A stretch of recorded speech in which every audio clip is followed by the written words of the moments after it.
नमस्कार। Force supreme law partners के इस नए कानूनी एपिसोड में मैं एडवोकेट डॉक्टर अजय कुमार पांडे हाजिर हूं लेकर एक नया मुकदमा। खोलूंगा वो सारे राज। आज इस मुकदमे में झूठ के पुलंदों का आज पोस्टमार्टम करूंगा इस एपिसोड में। जी हां, मैं बात कर रहा हूं बिहारी छात्रों पर बंगाल में हुए हमले की। यह हमला बिहार या बिहारियों पर नहीं है। समझिए इस बात को, समझिए इस राज को। यह हमला भारतीय संविधान पर है, पूरी कानून व्यवस्था पर है, हर उस भारतीय पर है जो इस देश के किसी भी कोने में जाकर जॉब करना चाहता है, घूमने जाता है, भ्रमण करने जाना चाहता है, टूरिज्म पे जाना चाहता है, बिजनेस करना चाहता है, सेटल होना चाहता है। यह हमला हर उस भारतीय पर है। इसको सिर्फ बिहार या बिहारियों से जो जोड़ कर देखा जा रहा है वह मामले की गंभीरता को कम किया जा रहा है। यह एक फांसीवादी ट्रेंड है, यह फांसीवाद है। रीजनलिज्म के नाम पर, जाति के नाम पर, धर्म के नाम पर इस तरह की हिंसा इस देश में कतई बर्दाश्त नहीं की जा सकती। इसलिए इसको फांसीवाद के रूप में ही आप देखें।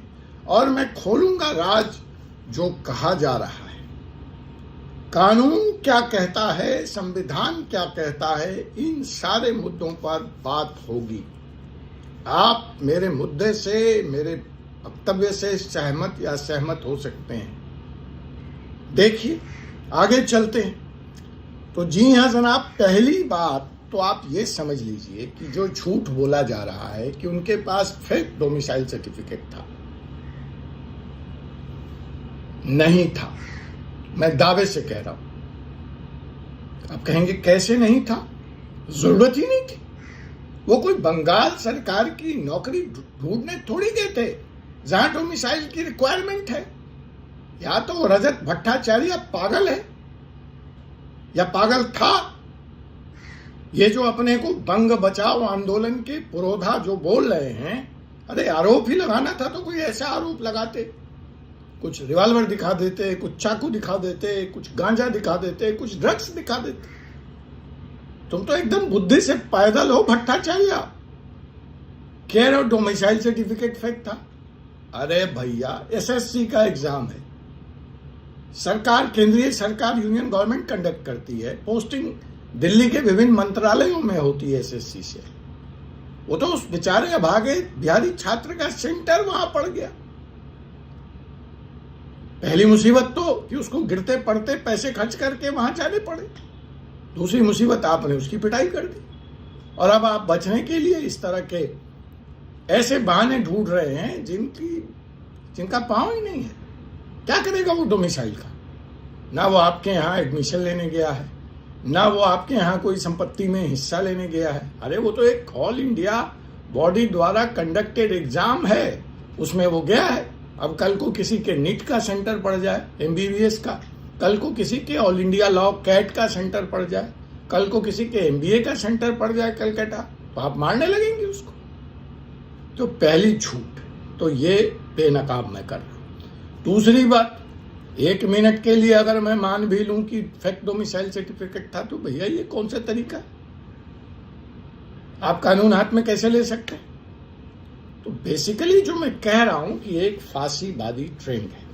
मैं ऐसा क्यों कह रहा हूं? इसको सिर्फ बिहार से जोड़कर या बिहारियों से जोड़कर जो देखा जा रहा है, जो मीडिया ने प्रस्तुत किया, वो बहुत गलत है। इस मामले को व्यापक स्तर पर समझिए और इसकी गंभीरता को समझिए, क्योंकि यह मामला पूरे भारत के फैब्रिक पे हमला है, भारतीय संविधान पर हमला है। यह आज बिहार के नाम पर बिहारियों के साथ, कल अलना के नाम पर तमिलनाडु वालों के साथ महाराष्ट्र में हो सकता है, परसों केरल वालों के खिलाफ, या आप जैसा देखते हैं चिंकी कह के नॉर्थ ईस्ट के लोगों के खिलाफ आप दिल्ली में हमला कर देते हैं। तो यह बेसिकली फांसीवाद है, उड़ता हुआ फांसीवाद है।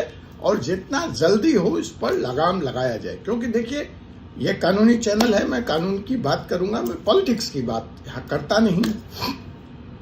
हमारे देश में कानूनी मसले भी ना एकदम से पॉलिटिकल रंग ले लेते हैं। आपने अभी देखा कलकत्ता में वो डॉक्टर बिटिया का रेप और मर्डर, सुप्रीम कोर्ट चिल्ला रहा है, हाई कोर्ट चिल्ला रहा है, किस तरह से उसका बॉटस्टअप इन्वेस्टिगेशन हुआ, किस तरह से साक्ष्य मिटाए गए। तो ये राजनीतिक नहीं है, ये रंग ले लिया, ये अलग है, कानूनी मसला है। तो यहाँ पे आइए हम वापस आते हैं बिहार और बिहार की इस पिटाई पर। तो जनाब देखिए, जो संविधान का अनुच्छेद आर्टिकल 19 सब सेक्शन 1D क्या कहता है? तो सब सेक्शन 19(1)D ये कहता है कि किसी भी व्यक्ति को, भारत के नागरिक को यह संवैधानिक अधिकार है कि वो देश के किसी भी भूभाग में बिना रोक टोक जा सकता है, आ सकता है, और उसके ऊपर किसी भी तरह का अटैक रीजनल आधार पर, रीजनल आइडेंटिटी पर, उसके फंडामेंटल राइट्स का, उसके फंडामेंटल राइट्स का वायलेशन है। बात यहीं पे खत्म नहीं होती। मैं इसी आर्टिकल 19 सब सेक्शन 1E का अगर हवाला दूं आपको, तो वो क्या कहता है? तो वो कहता है every citizen has right to reside in India. हर व्यक्ति को, हर नागरिक को अधिकार है कि वह चाहे तो देश के किसी भी भूभाग में, किसी भी राज्य में, कहीं भी सेटल हो सकता है। तो इस हालात में बिहारी छात्रों पर हमला, अब आप बताइए, बिहारी छात्रों पर हमला है या संसद पे हमला है, या संवैधानिक अधिकारों पे हमला है, या संविधान पर हमला है? ये तय आपको करना है। आर्टिकल 21 की अगर मैं बात करूं, जो हमें लाइफ एंड पर्सनल लिबर्टी की फिर फंडामेंटल गारंटी देता है, जो हमें यह अधिकार देता है कि हम देश के किसी भी भूभाग में शिक्षा के लिए, काम के लिए कहीं भी हम जा सकते हैं पीसफुली, वहां पे हम ये सारे काम कर सकते हैं। फिर यह अटैक संविधान पर हमला है या बिहार पे हमला है या बिहारियों पे हमला है? अगर मैं आर्टिकल 14 की बात करता हूं, तो वो क्या कहता है? आर्टिकल 14 कहता है Constitution guarantees equality before the law and equal protection on the law. 14 guarantees equality and equal protection. तो आप इस आधार पर कि ये व्यक्ति बिहार का, ये व्यक्ति तमिलनाडु का है और ये व्यक्ति यहाँ का स्थानीय है, आप कैसे मेरी सुरक्षा का इंतजाम आप नहीं कर सकते हैं? और इस तरह के आप वायलेंस करते हैं रीजनलिज्म के नाम पर। तो या संविधान पे हमला हुआ, या बिहारियों पे हमला हुआ, या पूरे भारत पे हमला हुआ, हर भारतीय नागरिक पे हमला हुआ, या महज बिहारियों पे हमला हुआ? क्या फांसीवाद का कोई और चरित्र होता है? क्या कोई फांसीवाद का कोई और रंग है? तो यह बात मैं इस वीडियो के माध्यम से कहना चाह रहा हूं कि फांसीवादी तत्वों पर और इस तरह की फांसीवादी सोच पर अविलंब रोक लगनी चाहिए, वरना जो भारत का ताना बाना है, जो सोशल फैब्रिक है, जो संविधान है, वह बिगड़ जाएगा। मैं खुलासा करूंगा कि ये बार बार जो एक और सवाल, जैसे मैंने खुलासा किया कि ये डोमिसाइल वाली बात फेक है, झूठ है, उसी तरह से मैं ये खुलासा करूंगा कि ये बार बार ये जो सवाल उठता है कि ये बिहार के लोग ही हर जगह बाहर क्यों जाते हैं, इनके यहाँ क्यों नहीं नौकरी मिलती है? वैसे तो ये सवाल बेमानी है, क्योंकि संविधान स्पष्ट है इसके बारे में। अब राजस्थान के लोग जो मारवाड़ी साम्राज्य से आते हैं, वो देश तो क्या पूरे विदेश में फैले पड़े, पूरे व्यवसाय पे उनका अधिकार है। सुदूर बेंगलोर में ले लीजिए या पूरे बिहार में ले लीजिए। अब पटेल समुदाय के लोग, गुजराती समुदाय के लोग तो विदेशों में व्यापार कर रहे हैं। तो आप इस बात पे उनको मारने काटने लगेंगे, भगा देंगे, खैर वो अलग बात है। लेकिन यह भी एक झूठ है कि बिहार के लोग बिहार से बाहर क्यों जाते हैं, मैं उस पर आऊंगा। आइए फिलहाल हम बात करते हैं कि इन जो मेरी जानकारी है कि ममता जी धन्यवाद की पात्र हैं, ममता दीदी, उन्होंने तुरंत कार्रवाई करी और गिरफ्तार कर लिया। लेकिन आज ही मैंने ट्वीट करके उनसे पूछा है कि एफआईआर की कमजोर धाराओं में आपने क्यों उनको गिरफ्तार किया हुआ है। हाँ, मैंने ममता जी से आज ही ट्वीट करके पूछा है कि आपने गिरफ्तार किया, आभार, धन्यवाद, बट एफआईआर के कौन से सेक्शंस जो लगने चाहिए वो लगाए हैं या नहीं लगाए। पहले आइए देखते हैं कानून क्या कहता है। सेक्शन 323 आईपीसी, मैं अभी बीएनएस की बात नहीं करूंगा यहाँ पर, वक्त मिला तो बीएनएस में कौन से सेक्शंस होंगे उसकी बात करूंगा। कायदेसी मुकदमा बीएनएस सेक्शन में ही दर्ज हुआ होगा या होना चाहिए, लेकिन बात वही है। सेक्शन को एक मिनट के लिए खिलाने कर दे तो सेक्शन 323 आईपीसी का causing hurt to any person applicable to physical violence, ये लगना चाहिए उस एफआईआर में। सेक्शन 504 लगना चाहिए क्योंकि इंटेंशनल इंसल्ट था, रीजनलिज्म के नाम पर इंटिमिडेशंस था। सेक्शन 506 भी लगनी चाहिए, क्रिमिनल इंटिमिडेशन है ये, कहा जाए हम पीटेंगे आपको, कागज दिखाओ। सेक्शन 153 सबसेक्शन ए भी लगना चाहिए because it's a case of enmity based on religion, race, place of birth, residence etcetera. और सेक्शन 341 जो ये कहता है कि रॉन्गफुल रिस्ट्रेंट ऑफ इंडिविजुअल, उनको जबरदस्ती रोका गया।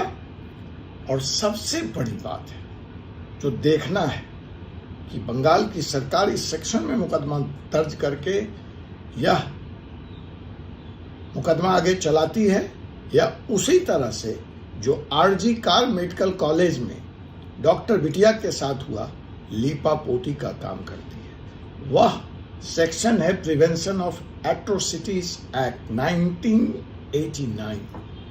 यह एट्रोसिटीज है motivated by caste and community. तो इसमें जो सबसे बड़ी बात है और इस चैनल के माध्यम से जो मैं मांग करता हूं वो मैं मांग करता हूं कि प्रिवेंशन ऑफ एट्रोसिटी एक्ट इस केस में लगाया जाए और इसकी विवेचना उसी आधार पर की जाए। वीडियो लंबा हो गया है, चलते चलते मैं बता दूं कि यह फांसीवादी हमला है, इसको सिर्फ बिहार और बिहारियों से जोड़कर न देखा जाए। अब आप कहेंगे वो खुलासा क्या था वकील साहब जो आप कह रहे हैं, तो मैं चलते चलते बता दूं, ये बिहार का पैसा है जिस पे बंगाल इतराता है, जिस पे महाराष्ट्र इतराता है, जिस पे Tamil Nadu so called develop state जिस पैसे पे इतराते हैं, जो उनकी इंडस्ट्री चल रही है वो बिहारियों का पैसा है। हाँ, मैं बात कर रहा हूँ क्रेडिट डिपॉजिट रेशियो की। बिहार के लोग बैंक में अगर 100 रुपया कमाते हैं तो 80 रुपया रखते हैं और 15 रुपया खर्च करते हैं। Bengal, Maharashtra, Tamil Nadu so called develop state, Gujarat state, वहाँ डिपॉजिट 15 रुपया है, विड्रॉवल 150, 175, 185 है। ये बैंक राष्ट्रीय बैंक हैं जिनकी ब्रांचेज हैं जिनमें ये पैसे रखे जाते हैं, उन्हीं पैसों से ये उद्योग धंधे लगते हैं। तो ये पैसा भी बिहारियों का है, ये मेहनत भी बिहारी ही वहां जाकर करता है और आपके अट्टालिकाएं खड़ी करता है, आपका पूंजी खड़ा करता है। इसका सम्मान कीजिए। बात बिहारियों की नहीं है। जो भी व्यक्ति आपके यहाँ आकर आपकी इकोनॉमी में योगदान कर रहा है, आपको सुसंपन्न और उन्नत बना रहा है, उसका सम्मान किया जाना चाहिए। डिग्निटी ऑफ लेबर का भी सम्मान आपके संस्कार में होना चाहिए। मुझे आशा है कि इस देश के रहनुमा जो राजनीति के तहत चुप्पी साधे हुए वो इस पर अपना मुंह खोलेंगे और इस फांसीवादी उभरते हुए ट्रेंड पर लगाम लगाने के लिए जो भी सख्त से सख्त कदम उठाया जाना चाहिए वो जरूर उठाया जाएगा। चाहे वो केंद्र में नरेंद्र मोदी की सरकार हो, चाहे वो विपक्ष के नेता राहुल गांधी हों, चाहे वो बिहार के नेता तेजस्वी यादव हों, ऐसी फांसीवादी तत्वों पर तत्काल प्रभाव से रोक लगनी चाहिए। आपसे मुलाकात होगी एक ऐसे ही मुकदमे में। तब तक मुझे advocate doctor Ajay Kumar Pandey, supreme court of India को अनुमति दीजिए। जय हिंद, जय भारत।